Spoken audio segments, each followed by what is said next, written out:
Ano po ang mga pinagmamalaki ninyong bloodlines? Kasi pagpasok ko, sobrang dami kong manok na nakita dito. Yung pinakauna kong bloodlines na nakuha dito, na-acquire since 1998, sang time ni the late June Cometa, yung Dan Gray Roundheads niya kanya. Nagsuscore siya sa mga big events wherein na maganda talaga yung record ng Dan Gray. At makikita natin dito, ayan Miss Tess, throwback na Dan Gray na Butcher Roundhead. Wow! Came from the late June Cometa, no?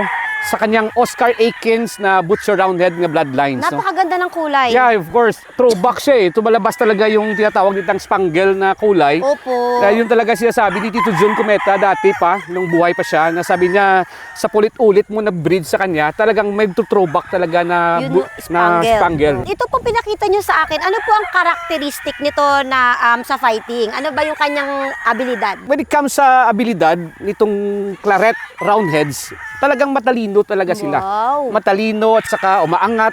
Pag-angat, may ground din siya ng mga palo. Isa sa pinakamatalinong bloodlines ng manok na wherein kinukontinue ko lang breed.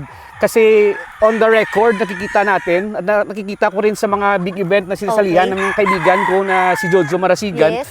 na talagang nagpapatalalo yung mga bloodlines Wow. namin na mga Dan Grays. No?